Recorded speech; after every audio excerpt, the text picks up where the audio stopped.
Hello there, Pursuing Freedom friends, and thanks for tuning in today. I'm your host, Erin Bradley, and I'm very excited today to introduce you to my new friend, Aaron Hale, Aaron, Aaron, not Eron, Erin. And Aaron and I recently became connected, and he has a fascinating story. I'll share a little bit about Aaron and then I'll let him share his story. But one of the things that I'm so excited to share is his mission. His podcast is called The Point of Impact. And he lives by the motto that you should live your best life so that you can leave your legacy. And Aaron is a US Army EOD veteran, a real estate investor, a business owner, a podcaster, and an ultra endurance athlete. After a tragic injury in deployment overseas took his eyesight and his hearing, Aaron hit his rock bottom. But instead of staying there, he resolved to not allow the circumstances to dictate the rest of his life. And since that turning point, he's become a husband, a father, a real estate investor, a successful entrepreneur, a speaker, a top-rated podcast host, and the first blind and deaf person to ever run the Badwater 135 ultra marathon, the world's toughest foot race. He's on a mission to inspire others to make positive habit shifts that help them realize the success that's within their reach and closer than they can imagine. And if you've been listening to the Pursuing Freedom podcast for a while, you know why I'm so excited to have Aaron on here. This is an unbelievable story that's going to inspire you to stop staying stuck in whatever circumstances you are using as an excuse to not thrive, and instead to have your own personal turning point, take the wheel, and leave your legacy. So with no further ado, Aaron, thank you so much for being here. I really appreciate you taking the time. Well, thank you for inviting me on. Love the energy, I love the show, and it's an honor to be invited. Thank you. So bring us back, Aaron. I mean, the story that I shared is so powerful, and I want to hear how your journey began and how it's led you to where you are now, creating such a huge impact with your work. Well, I tell you what, so many people ask me, it's like after being injured on the battlefield and losing my eyesight, 4 years later, actually losing my hearing to bacterial meningitis, uh, why I haven't curled it but into a ball and just said I quit. And the truth is, it sounds really boring and sad. Frankly, uh, after you cry enough tears and you mourn the passing of a couple of my senses, you got to ask yourself, then what? What next? Okay, you can only cry for so long. You can only worry about. You can only lament for so long, and then you got to get busy. I literally just got bored and like, okay, I got to, instead of saying I can't and why me and what if, it was more about, okay, what can I do? And how do I accomplish what I set out to do despite having lost, a couple tools? Yeah, so it's so ironic that you said that because I said that verbatim today on a coaching call with my community. Instead of saying I can't, say how can I? It's so easy for people to say I can't and defend the limitation of their mind. And one of my first questions is, did you have that type of resilience in your personality before the accident? I mean, have you always sort of seen the cup half full? Yeah, I think a lot of it I picked up in the military. Being an EOD technician, explosive ordnance disposal, it's the military's bomb squad. I'll give you an example. At least in the Army, we get sent out in three-person teams, a team leader, a couple team members, and we're given this big shipping container full of tools for everything on the battlefield that goes boom. From bullets to nuclear weapons, we're the ones that get in that big bomb suit or use that robot or whatever to defeat and dispose of these explosives safely. So that means a lot of tools. And then we get on deployment and we're given this armored truck. And it's not quite as big as a shipping container. And it's got to fit us in there too. So we have to do a bit of a triage. and leave some of the stuff that we're probably not gonna see on the battlefield back in the shipping container and still do the job no matter what we run into. When I was in Afghanistan, there weren't even roads, so we couldn't take our trucks. And guess what? It was, we could bring what tools we had, we could bring on, carry on our backs. So it ended up being a couple blocks of C4 or ammunition, water, a rope, carabiners, maybe a knife or two, and we still had to carry on the mission because the our allies, our uh, team members, the units that we're supporting, they still have a mission to complete, and things being hard just weren't a good reason, good excuse for mission failure. So we had to use our creativity and we had to figure it out despite having to leave a couple tools behind. And now fast forward to my injury and me as a civilian and an entrepreneur, a father. So I left a few tools behind on the battlefield. I still wear these hats. I still have a responsibility. I still have a mission. And things being hard just aren't a good excuse. So I got to figure it out. And I got to be creative and I got to find a way. I love that. Did your real estate investing journey start before the injury and it's just carried on, or is this something that became your new mission on the heels? And I know it's not just the real estate investing. I know that you have other businesses and you have your podcast to promote this message of resilience and perseverance. But I'm curious, was this a brand new beginning when life dealt you this hand, or did you have this momentum going in these other areas before the injury?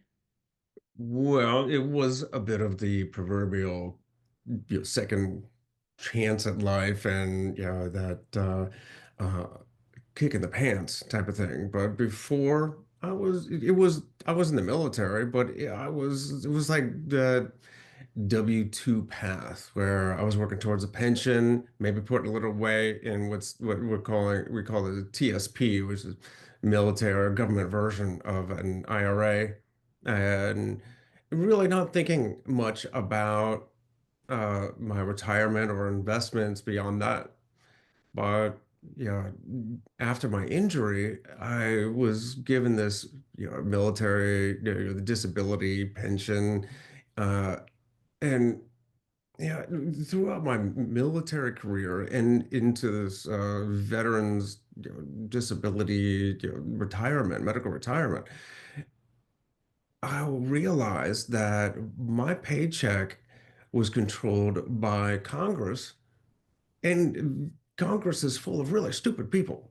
So I didn't want my future, my family's well-being dictated by his uh, low IQ people. And they love playing with military and VA budgets. So that's when I really got serious about finding other streams of income. And first it was through the fudge company, which we named Extraordinary Delights or EODfudge.com. But it was, before it was a business, it was just culinary therapy.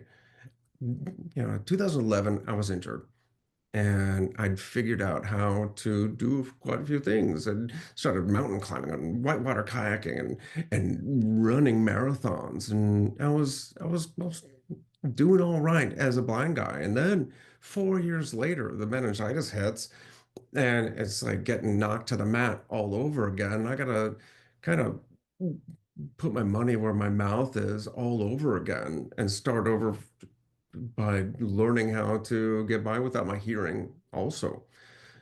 And I gotta tell you, for about half a year, it was not a very happy camper. I bet. Uh, there was a chance that I'd be able to hear or regain some of my hearing through a cochlear implant, which is how we're able to connect right now and communicate.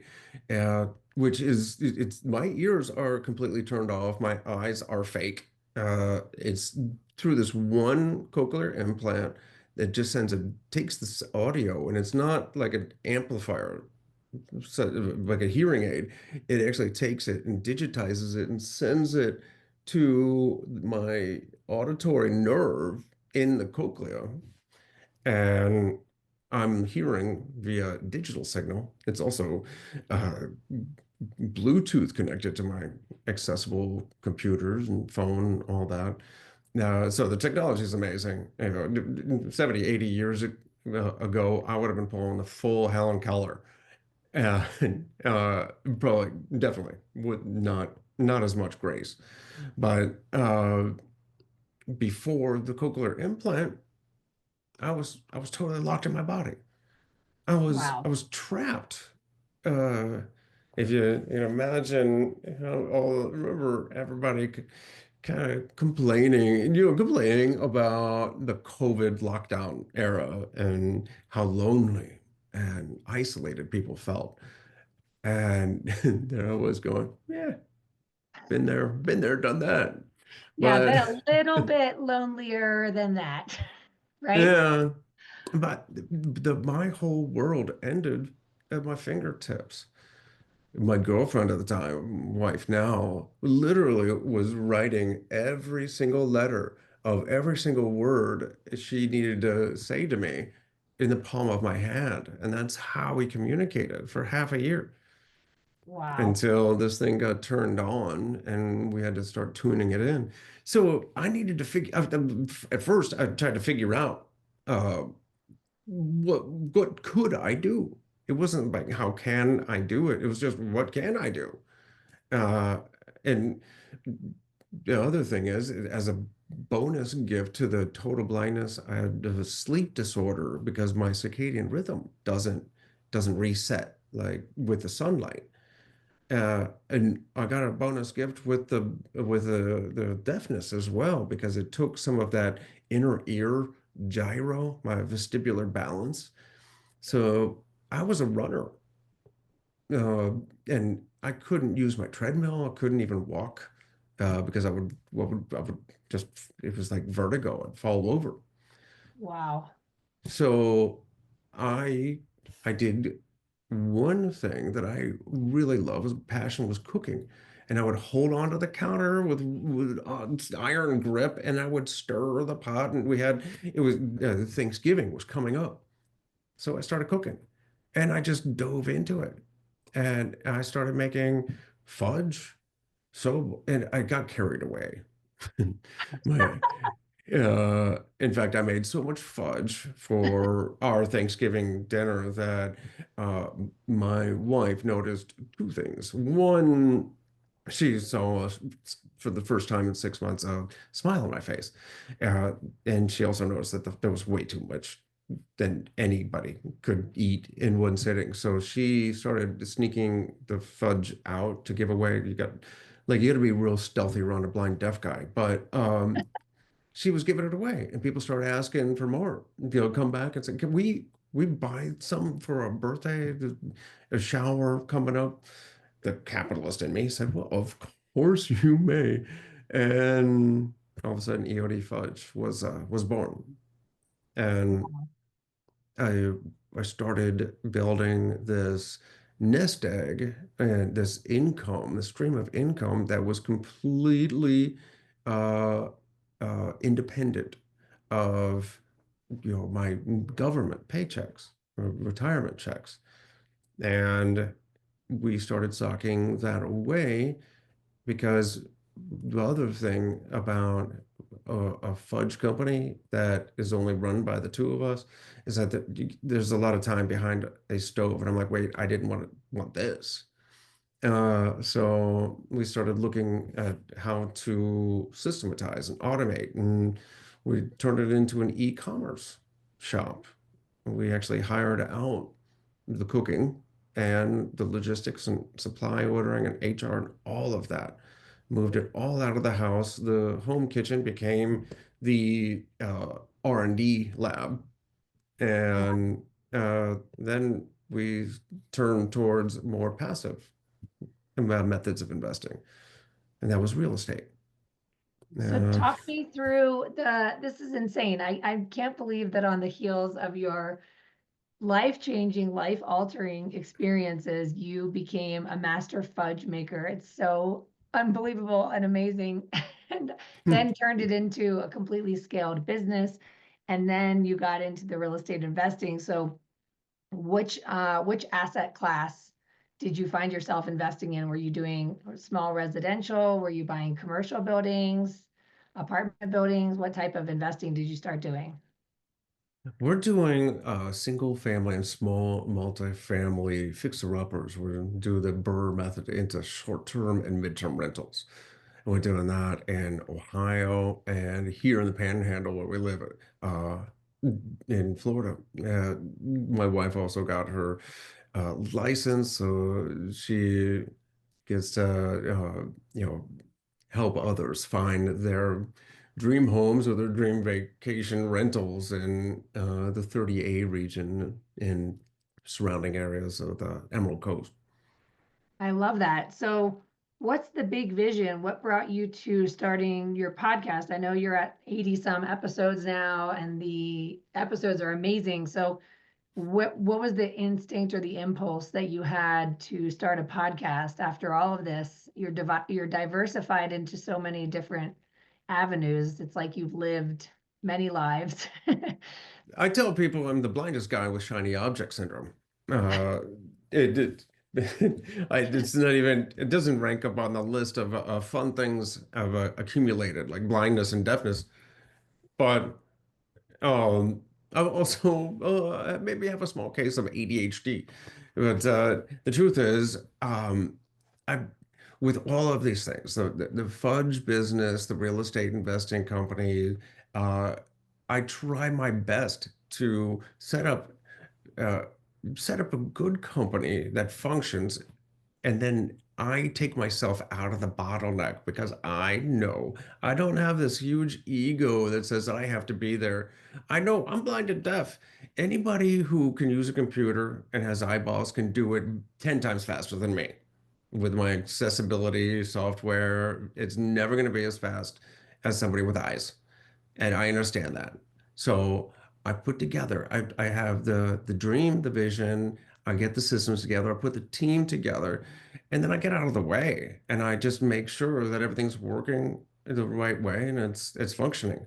And if they need anything, then I make sure I, patch that hole. But when it comes to the podcast, I know I do speaking around the country and outside the US, and a lot of times I just get asked, how do you do this? How do you become productive? How do you keep that mindset? And I figured instead of doing one-on-one, I would share my lessons learned. I would share the lessons learned of other entrepreneurs and go-getters out there with the podcast. And the number one motivator for me is becoming my best self so that I can in turn be of the best service.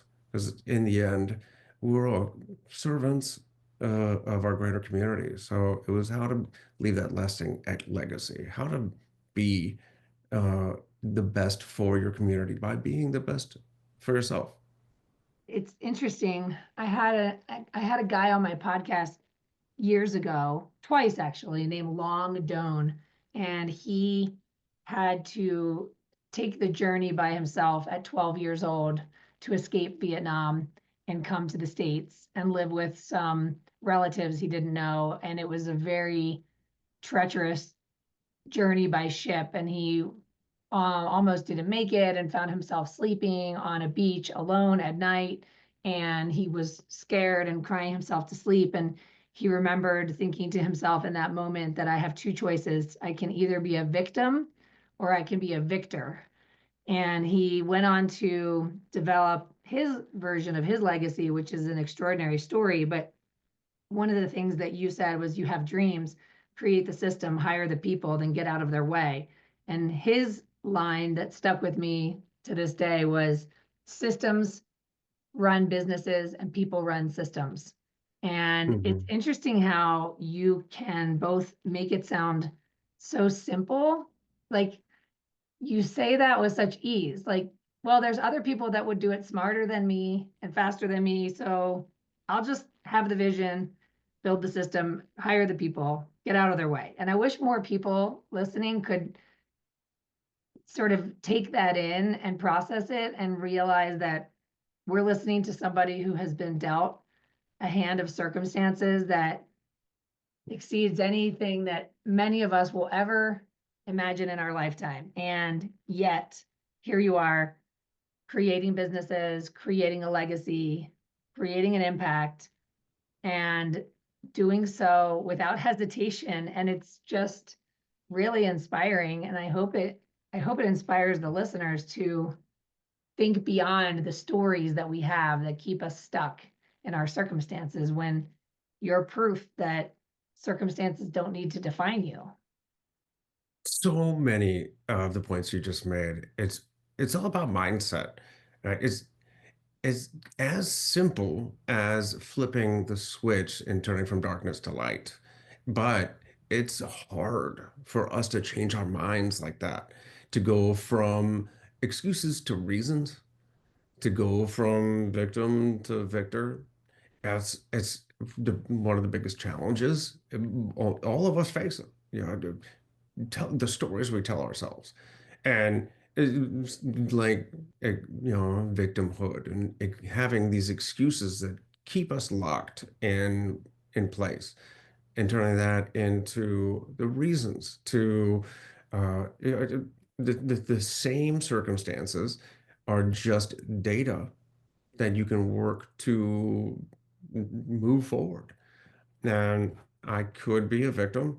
I could feel sorry for myself and like building teams and systems and asking for help. When you're a victim, you become embarrassed or bashful or shy about asking for help, and it's a taking thing.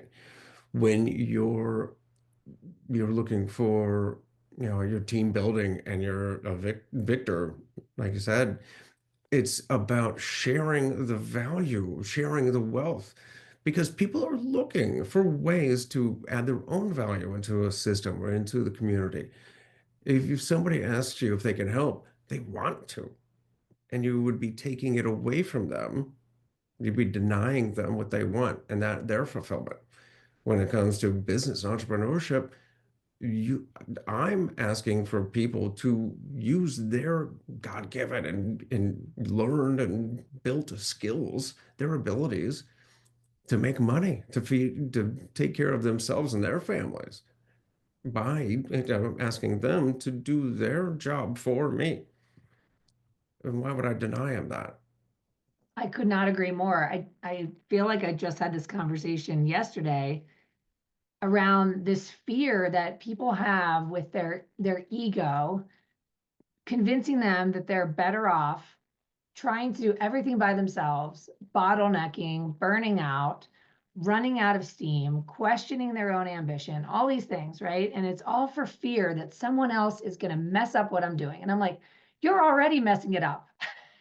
You're It's like ripping back the wizard's curtain and trying to put it back in place. Yeah, can you imagine now having to do sales, marketing, accounting, human resources, operations, office management, do all of that, build websites, and oh my gosh, that sounds terrifying. not only Uh, that, but I noticed that it actually affects my self-esteem negatively when I purport to get better at something that I'm terrible at. So I find myself sometimes in comparisonitis with someone else who is maybe succeeding in some arena. And then I find myself saying, I should be doing that. I should be doing this. And then I have to catch myself and say, no, you shouldn't. Stop shooting all over yourself. You don't need to become great at everything. You can't become great at everything. And instead, I surround myself with amazing people who, by the way, make my life better. And hopefully I make theirs better. And together we create this mhm. impact that I could never have by myself. not only would I not want to, I wouldn't be able to, and it wouldn't be fun because I'd be beating myself up for how much I suck at all these things that I suck at. So why not just find smarter people and get out of their way, like you said? It's not to say that you shouldn't always be skill stacking, but don't take away from your core competency, from what you're best at by trying to do something that somebody else could be doing so much better. Yeah. And you could be working with you along a common goal. So I have one more question for you. This might sound strange, but I was doing this breath work meditation recently, and it was an extended meditation, and it actually talked about when your eyes are closed and I don't remember exactly how they explained it, but how you can access clarity from behind that closed eyes from the darkness. And in this meditation, you can access, it's hard to explain without maybe taking the audience too far into the woo, but that in that time of the darkness, you can start to tap into clarity, creativity, intuition, new ideas, impulses. And I'm curious if you have a spiritual practice that has helped you in your journey out of, the despair that you were feeling early on. And if you have that spiritual practice that helps you to find and stay plugged in to that vibration of, positive forward progress, impact, and clarity and creativity and all those things. I'm not an orthodox with the miracle morning, but I Yes. do have a morning routine with the lifesavers. But I like to write down, start the day with gratitude, and I do a little stretching routine. Some call it yoga, but I'm not very good at yoga, so I just call it stretching and breathing. Uh, but then at the end of the day, I also wind down by just writing down my goals for the next day. Three things I have to accomplish to call the day a win. And I know because I've been told while I'm asleep, my brain is still working and it's still trying to figure out how to solve the riddle that is win the day. So those are generally speaking, my routines for the morning and the evening. I love that. So, if there's one piece of advice you could leave the listeners with, or one message that permeates your purpose here, the impact you want to leave, what would you say that is? It's surround yourself with the best people and let them do what they're best at. And not only do you get to add to an incredible community that you're building, that circle, but then they're lifting you up. That saying, what is it? Rising tide lifts all boats, and you just got to be part. You're the boat and the tide. It's a circle that you surround yourself, and then they bring you up as you bring them up.